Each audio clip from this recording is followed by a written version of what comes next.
ஆனா அப்புறம் இந்தியா சக்ஸஸ்ஃபுல்லாக தங்களோட 2வது ப்ராக்டிஸ் மேட்சை முடிச்சுட்டாங்க. இப்போ அடுத்து ஆஸ்திரேலியாவுக்காக வெயிட்டிங். ஆனா இந்த பங்களாதேஷ் ஏன் இப்படி பண்றாங்க? ஆஸ்திரேலியாவுக்காக வெயிட்டிங்கா? ஆமா. ஆஸ்திரேலியா அவங்களுக்காக வெயிட் பண்ற மாதிரி தெரியுது. சரி பரவாயில்ல, ஏதோ ஒண்ணு. ஓகே. ஆனா பங்களாதேஷ் ஏன் இந்த மாதிரிலாம் மோசமா ஆடுறாங்க? அதான்டா நான் அந்த டீமை பத்திலாம் பெருசா பேசுறது இல்ல.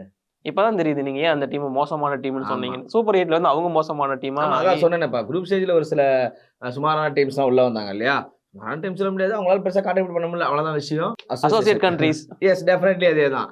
அதே மாதிரி வந்து பார்த்தோன்னா வந்து இப்போ வந்து சூப்பர் 8ல வந்து அந்த மாதிரி டீம் தான் இவங்க, பங்களாதேஷ், ஆப்கானிஸ்தான். சூப்பர் 8 பொறுத்த வரைக்கும் இவங்க தான் அசோசியேட் நேஷன்ஸ். டெஃபினெட் வேற வழி. ஓகே. சரி ஓகே, இப்போ இந்த வீடியோ எதுக்குன்னு சொல்லிருங்க.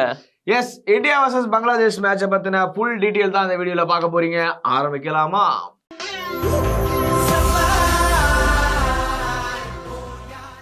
ஆல் இன் ஆல் ஸ்போர்ட்ஸ் நேயர்களே அனைவருக்கும் வணக்கம். நான் விஜய் சிட்டி, என்னுடன் நிதிஷ் அவர்கள். அது என்ன இல்ல, வரும்போது முரட்டுக்கால தலைவர் படம் பார்த்தேன். அதுல வந்து முரட்டுக்கால தலைவர் படம் ஒரு சுந்தர்சி படம் கட்டுற போறீங்க. இல்ல நான் பழக்கதோசல் இப்படி போயிட்டேன். நீங்க பாட்டு இப்படிட்டீங்க. பூனம் பஜ்வால் ஃபேன் வேற நீ. ஒருவேளை வந்து அந்த படம் பார்த்தா என்ன பண்றது யோசிச்சுட்டு இருந்தேன். ஆமா, பூனம் பஜ்வால் யாரும் தெரியாதா? தெரியாதியா? அதுக்கே கொதிக்கிற? அதான் இந்தியா வர்சஸ் பங்களாதேஷ் மேட்ச் தான். எப்போ வந்து பங்களாதேஷ் வந்து இந்தியா கிட்ட மோதினாலும் வந்து மண்ணை கவுறது எல்லாருக்கும் தெரிஞ்ச விஷயம் தான். நம்ம ஸ்டாட்ஸ் நிறைய சொல்லியிருக்கோம்.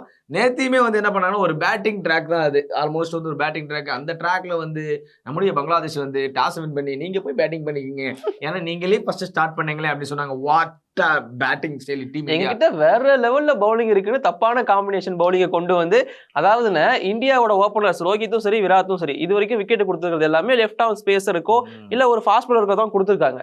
ஸ்பின்னரை போட விடுறாங்கன்னு அதான் முத பாலத்துக்கு வெளில தான் அடிச்சாரு. கேப்டனோட சாகிப் வேற சீனியர் வேறயா, நான் போறேன்னா பால புடிங்கிட்டு வந்துருப்பாருன்னு நினைக்கிறேன். டெஃபினெட்லி. ஆனா எனக்கு என்ன ரொம்ப பிடிச்சுன்னா டீம் இந்தியாவோட அந்த பேட்டிங் ஆர்டர் இருக்கு பாரு, பா இவனால எங்கேயா வச்சிருந்தீங்கன்ற மாதிரி தான் இருந்துச்சு.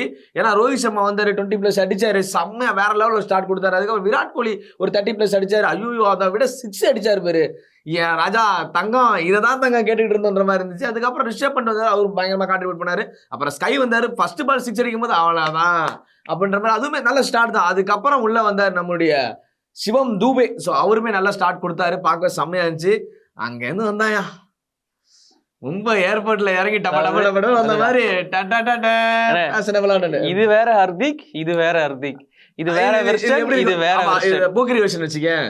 ஸோ ஏன்னா தளபதி பர்த்டே முடிஞ்சிருக்கு, அதனால அப்படி சொல்லுவோமே. ஏன்னா ஒரு பக்கம் ரொம்ப ஒரு மாதிரி ரகடா இருந்துட்டு இந்தியாவுக்கு ஒரு பிரச்சனைன்னு வரும்போது யுத்தமே வந்து போட்டு பொழந்தா இருப்பாருங்க. வாட் ஆஃப் 50 அந்த கடைசி வரைக்கும் எல்லாருமே எதிர்பார்த்தோம் அந்த 50 வரும்னு சொல்லிட்டு. செம்மனாகுது 108க்கு 4 அப்படிங்கிற மாதிரி இந்தியா ஒரு மாதிரி ட்ரபிள்ல இருந்தாங்க. வந்து நான் இருக்கேன், நான் முடிச்சு கொடுக்குறேன் 190+ கொண்டு போய் நிறுத்தினாரு. செம்மையான பேட்டிங். ஒரு பக்கம் பேட்டிங்ல கலக்குறாரா அப்படின்னு பார்த்தா பவுலிங்லயும் கலக்குனாரு, வேற லெவல்ல பவுலிங் பண்ணாரு. ஸோ அதனால இந்தியாவோட பேட்டிங் ஆர்டர் எப்படி சரிஞ்சதுன்னு பாத்தீங்களா? 6-4 அவுட், அடுத்து ரிஷப் பண்ட் அதே 6-4 அவுட், ஸ்கை 6 அவுட், தூபேவும் அதே மாதிரி அடிச்சுட்டு அதுக்கப்புறமா அவுட். அதாவது இன்டென்ட் கிளியரா தெரியுது, போறோம் அடிக்கிறோம் அவுட் ஆகிறோம். விராட் கோலியுமே அப்படிதான் அடிச்சாரு. அதேதான் அடிச்சுட்டு தான் ஒரு போல்ட் ஆனாரு, 6 அடிச்சுட்டு அடுத்த பாலும் அடிக்க போனாரு. பட் அதான் எனக்கு பார்க்க ரொம்ப சூப்பரா பிடிச்சது. பட் அதர்வைஸ் எல்லாருமே ஃபார்முக்கு கொண்டாங்கன்றது ரொம்ப தெளிவா தெரிஞ்சது. ஆனா இன்னும் ஃபுல் ஃபார்முக்கு வரலன்னு. ஆக்சுவலி இப்போதைக்கு பாதி ஃபார்ம்ல தான் இருக்காங்க. ஆனா அதுக்கே 190+, அதான் பாதி ஃபார்ம்லயே 190 போயிடாங்க. ஸோ இன்னும் பெரிய ஸ்கோர் அடிக்கவும் வாய்ப்பு இருக்கு. அண்ட் இந்த பக்கம் இந்தியாவோட பேட்டிங் எந்த அளவுக்கு சப்போர்ட் பண்ணுதோ பங்களாதேஷோட பவுலிங் அதே அளவுக்கு சப்போர்ட் கொடுத்தாங்க. அந்த தன்சீம் இருக்காருல்ல, அவரை தவிர அப்படி சொல்லி தன்சீம் தான் வந்து விராட் கோலி விக்கெட் செம்மையா எடுத்தாரு, போல்ட் எடுத்தாரு. அண்ட் அது ரொம்ப நல்லா இருந்துச்சு. அது பார்க்கவே செம்ம. ஸ்கையோட விக்கெட் எடுத்தாரு. ஸ்கையோட விக்கெட் எடுக்கும்போது எனக்கு பயங்கர சர்ப்ரைஸ், என்னடா எடுத்துட்டு அப்படின்ற மாதிரி பார்த்தீங்கன்னா. பட் அதே சமயத்தில் சூப்பரான பவுலிங் போட்டுருந்தாரு. அதே பால் தான், அதாவது ஸ்கை ஒரு 6 அடிச்சிருப்பாரு பாத்தியா, அதே பால் தான் கொஞ்சம் ஆஃப் சைடு போட்டிருப்பாரு. டக்குன்னு வந்து பால் கட் பண்ணி நினைச்சிருப்பாரு, கிளவ்ல பட்டு கேட்ச் ஆயிருக்கும். செமையான பிளேயர் உண்மையாவே. ஏன்னா இந்த T20 வேர்ல்ட் கப்பை பொறுத்த வரைக்கும் செகண்ட் ஹையஸ்ட் விக்கெட் டேக்கர் அவர். டெஃபினெட்லி சூப்பரா போட்டிருந்தாரு. இன்னொரு பக்கம் சாகிப்பும் சரி, மெஹதி, இவங்க எல்லாருமே வந்து பாத்தீங்கன்னா ஏதோ போடணுங்கிற மாதிரி போட்ட மாதிரி தான் இருந்துச்சு. ஆனா ஒரு நல்ல மொமெண்ட்ல முகமதுல்லா உள்ள வந்து நல்ல பவுலர் ஆயிட்டு போயிட்டாரு. அவ்வளவுதான், கிடைக்கிற சான்ஸை யூஸ் பண்ணி 2 ஓவர்ல 8 ரன் வழக்கிட்ட கொடுத்து நல்ல பவுலர் பேர் எடுத்துட்டு போயிட்டார். பரவாயில்ல, போற இதே எடுத்துட்டு போட்டுமே. இன்னொன்னு ரிசாத் ஹுசைன் அப்படின்னு ஒரு பிளேயர், அவர் தான் பெருசா பேசப்பட்டாரு. நம்ம நெத்தவாழ்க்கர்கள் சொல்லிட்டு இருந்தோம்ல ஐபிஎல் கான்ட்ராக்ட் கண்டிப்பா இருக்குன்னு, இந்த ரிசாதுக்கும் கண்டிப்பா இருக்கு, என்ன பாத்துக்கோங்க. இந்தியா வந்து இந்த 190 அடிக்கும் போது ஆல்மோஸ்ட் முடிஞ்சு போச்சுடா மேட்ச். அவ்வளவுதான், இது ஒரு போரிங்கான மேட்சா தான் இருக்கு. டெஃபினட்டா 190ல திரும்பி அடிக்கிற அளவுக்கு இங்க கிடையாது. அதாவது அவெஞ்சர்ஸ் படத்துல எங்க சைடு ஹல்க் இருக்கான்னு சொல்லுவார் லைன்மேன், அந்த மாதிரி எங்க சைடு பும்ரா இருக்கான் அப்படின்ற மாதிரி இருந்துச்சு. உண்மையாவே நிறைய கமெண்டேட்டரும் சரி, நிறைய கிரிக்கெட் விமர்சகர்களும் சரி, எல்லாருமே சொல்ற மாதிரி பும்ரானாலே ஆப்பனண்ட் பயப்படுறாங்க தம்பி. எந்த அளவுக்கு பயப்படுறாங்கன்னா, அவர் 10-15 ரன் கூட அடிக்க முடியல. 4 ஓவருக்கு ரொம்ப 3 தான் அவரோட எக்கானமி இந்த T20 வேர்ல்டு கப்ல சரியா போட்டுட்டு இருக்காரு. எந்த அளவுக்கு நம்ம பும்ரா கிரெடிட்ஸ் கொடுக்குறோமோ, குல்தீப் யாதவ் செம்மையா டிஃபீட் பண்றாரு. வேர்ல்டு கப் ஆரம்பிக்கும் போது அதான் சொன்னேன், நீங்க அவரை முன்னாடியே ஆட வைக்கணும்னு. என்ன பவுலருங்க அவர், இன்னும் ஒரு ஓவர் கொடுத்தா 2-3 விக்கெட் எடுத்துட்டு போல இருக்கு. அந்த மாதிரி சூப்பரா கலக்கினாரு. 4 ஓவர் போட்டு 13 ரன் தம்பி, 3 விக்கெட். இந்த மாதிரி சைனா மேன் பவுலர் அப்படிங்கிறது வந்து ரொம்ப ரேரான ஒரு விஷயம். குல்தீப் ரொம்ப சக்சஸுல்லா இருக்காரு அந்த இதை பொறுத்த வரைக்கும். ஓவராலா இந்தியாவோட பவுலிங் அப்படிங்கிறது சூப்பரா தெரியுது. பட் ஹர்தீப் சிங் அடி வாங்கினா கூட சூப்பரா விக்கெட் எடுத்தாரு, பும்ரா 2 விக்கெட் எடுத்தாரு, வேற லெவல்ல இருந்துச்சு. குல்தீப் யாதவோட பெர்ஃபார்மன்ஸ் சூப்பரா போச்சு. ஆனா ஹர்திக் பாண்டியாவோட கான்ட்ரிபியூட் நல்லா இருந்துச்சு. அவர் ஓவர் 6-4 அடிச்சாலுமே ஒரு விக்கெட் எடுத்து கொடுத்தாரு. 2 சைடுமே ஸ்ட்ராங்கா இருக்காரு தான். இந்த பக்கம் இல்லைனா நான் இந்த பக்கம் ஒன்னா 2மே மட்டுமே தான் தூக்கிட்டு வருன்ற மாதிரி இருக்காரு. இந்த மாதிரி ஒரு ஆல்ரவுண்டர் உள்ள இருக்கும்போது என்னங்க இருக்கு டீம் இந்தியாவுக்கு, வேற லெவல்ல இருக்கு. ஸோ சூப்பரான மேட்ச் தான் இது. ஆல்மோஸ்ட் வந்து இந்தியா வந்து ஒரு டஃப் கொடுத்தாங்கன்னா நஜ்மல் கேப்டன் தனியா ஆடிட்டு இருந்தாரு. செம்ம பேட்டிங். ஆனா உண்மையா கிரெடிட்ஸ் எனக்கு. ஆனா அவர் ஆடினதை விட இன்னொருத்தரோட இன்டென்ட் ரொம்ப பிடிச்சது. பவுலிங்ல சொல்லியிருந்தல ரிசாது. ஆமா, அந்த பையன் வந்து செம்மையா அடிச்சாருன்னு வந்து இது இப்படிதான் ஆடணும் அப்படிங்கிற மாதிரி அடிச்சாரு. ஏன்னா இதுக்கப்புறம் நீங்க மேட்சை தோக்க தான் போறீங்க, எதுவும் பண்ண போறது. ஸ்டார்டிங்ல இருந்து விராட் கோலி சில மேட்சஸ் எல்லாம் சோக்கும் போது ஹர்ஷதீப் வந்து அடிக்கும் போது இப்படி ஆடுங்க, அப்படி அடிச்சாதான் பந்து போகுதுன்னு சொல்லி கொடுத்த மாதிரி சொல்ல வரேன் நீனு. அப்படி இல்ல, இவர் நல்லாவே இன்டென்ட் காட்டுறாருங்கிற. ஸ்ரீலங்காவுக்கு எதிராக 20 ரன்னுக்கு மேல ஒரு ஓவர்ல அடிச்சிருக்காரு. நான் எதுவும் சொல்லலைங்க, நான் விராட் கோலி ஹேட்டர்லாம் கிடையாது. பங்களாதேஷை பொறுத்த வரைக்கும் இந்த பிளேயர் நல்லா பண்ணிட்டு இருக்காரு இந்த ரிசாத் அப்படிங்கிறவர். அதனாலதான் சொன்னா அவருக்கு ஐபிஎல் கான்ட்ராக்ட் இருக்க வாய்ப்பு இருக்கு. சாண்டோ நல்லா ஆனாரு, நஜ்மல் சாண்டோன்ற செமையா பேட்டிங் பண்ணாரு. அந்த 6 ரொம்ப கிளியரா போயிட்டு இருந்துச்சு. அடிப்பள்ளி ஓவர் போட்டு பொழுதுகிட்டு இருந்தாரு ஒரு பக்கம். பட் அவரோட விக்கெட் வந்ததுக்கு அப்புறம் மொத்தமா முடிஞ்சு. பட் இருந்தாலும் பங்களாதேஷ் ஓரளவுக்கு ஃபைட் பண்ணாங்கன்னு சொன்னா அது ஒரு 10 ஓவருக்கு ஃபைட் இருந்துச்சு. அதுக்கப்புறம் 10 ஓவர் எதுக்கு போடுறீங்க, ஃபைட்லாம் கிடையாது.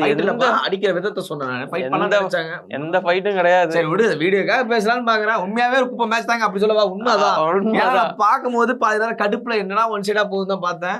ஆனா பங்களாதேஷ் அடி வாங்கிட்டாங்க, சொதப்பிட்டாங்க. இது இன்னொரு பிராக்டிஸ் மேட்ச் தான் அவங்களுக்கு. ஆமா டெஃபினெட்லி. ஆனா இந்தியாவுக்கு, ஆமா இந்தியாவுக்கு தான் 2007ல இருந்து இப்ப வரைக்கும் வேர்ல்டு கப் ஆடிட்டு இருக்க 2 பிளேயர்ஸ் யாரு? இவ்வளவு கேவலமா கேக்குறேன். ரோஹித் சர்மா அண்ட் சகிப் அல் ஹசன். இந்த மேட்ச்ல ரோஹித் சர்மா எடுத்தது யாரு? என்னடா சகிப் தான் எடுத்தாரு, அலி கேட்ச் எடுத்தாரு. மறந்துட்டியா? அந்த கேட்ச் இன்னொருத்தர் கேட்ச், அதை நான் பிடிக்கிறேன்னு சொல்லி எடுத்தாரு. பட் பர்ஃபெக்டா எடுத்தாரு. சாகிப் அல் ஹசன் வந்து பாத்தீங்கன்னா அந்த விக்கெட்டோட வந்து பாத்தீங்கன்னா இந்த T20 வேர்ல்டு கப் அப்படிங்கிறதுல 50 விக்கெட் அப்படிங்கிற ஒரு இலக்கை எட்டியிருக்காரு. T20 வேர்ல்டு கப்ல ஒரு பிளேயர் 50 விக்கெட் எடுக்கிறாருன்னா அது இவர் தான். ஏன்னா 2007ல இருந்து இப்போ வரைக்கும் ஆடிட்டு இருக்காரு. என்ன ரொம்ப நேரமா தட்டுறீங்க? அதான் RCB விராட் கோலி தேவையெல்லாம் பர்ஃபார்ம் பண்ணிட்டு இருந்தாருல, அந்த மாதிரி தான் இருக்குது. எதுக்கு கப்பே கிடையாது.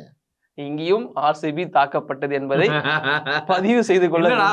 சகிப் அல் ஹசன் எனக்கு பிடிச்ச ஆல்ரவுண்டர், பர்ஃபெக்ட் ஆல்ரவுண்டர். நீ வேர்ல்டுலயே பிடிச்ச ஆல்ரவுண்டர் யாருன்னு கேட்டீங்கன்னா நான் சகிப் அல் ஹசன். சூப்பர் பிளேயர் அவரு, நம்பர் 1 பிளேயர்லாம் இப்போ வரைக்கும். அவர் நம்பர் 1 ஆல்ரவுண்டர் தைரியமா சொல்லலாம். ஆல்ரவுண்டர் ஆக்சுவலா எல்லா ஃபார்மேட்லயும் சூப்பரா ஆடுற ஆல்ரவுண்டர். டீம் தான் தப்பா செய்திருக்காரு உண்மையாவே. நீங்க ஒரு ஆல்ரவுண்டர் பிக் பண்ணா டப்புன்னு அவர் பக்கம் தான் போவேன். ஸ்பின் செம்மையா போடுவார், பேட்டிங் செம்மையா பண்ணுவார், ஃபீல்டிங் செம்மையா பண்ணுவார். என்னதான் இல்ல அந்த மனுஷன். நீங்க ஹர்திக் பாண்டியா ஜடேஜா சூஸ் பண்ண மாட்டீங்களா? இப்போ சூஸ் பண்றது ஓகேப்பா. பட் ஆனா நீயே சொல்லு, லெஜெண்ட் தான் அவர். கிட்டத்தட்ட நான் அடிச்சு சொல்லுவாங்க சகிப் அல் ஹசன் லெஜெண்ட் தான். ஆனா அந்த டீம்ல அதான் ஒண்ணுமே இல்ல, டீம்ல மாட்டிப்பாங்க. டீமுக்குள்ள நிறைய பாலிடிக்ஸ் இருக்குன்னா, இப்ப சாகிப்கே நிறைய வந்து பாத்தீங்கன்னா அங்க வந்து ஒரு பொசசிவ்னஸ் ஏற்படலாம். சோ அங்க சில பிரச்சனைகள் ஏற்படும். சாகிப் ஒரு சில பிளேயர்ஸ் பிடிக்காது. இந்த மாதிரியான விஷயங்கள் பங்களாதேஷ்ல நிறைய போகும். கண்டிப்பா டெஃபினெட்லி. பட் இருந்தாலும் நல்ல பிளேயர். பட் மோசமான டீம்ல இருந்துகிட்டு அந்த டைகர் குரூப்ல மாட்டிக்கிட்டு அவர் மாட்டிக்கிட்டு இருக்காருன்னு நினைக்கிறேன். நாகினி ஆமா இல்ல. ஸோ அதனால எனக்கு வருத்தமா இருக்கு, மற்றபடி ஒன்றும் கிடையாது. சரி, இதெல்லாம் ஒரு பக்கம் இருக்கட்டும். அடுத்த வீடியோவில் உங்களை வந்து பார்க்குறோம். Until then bye from Vijay city and Nitish Kumar Reddy. Camera பின்னாடி ஆசிக்.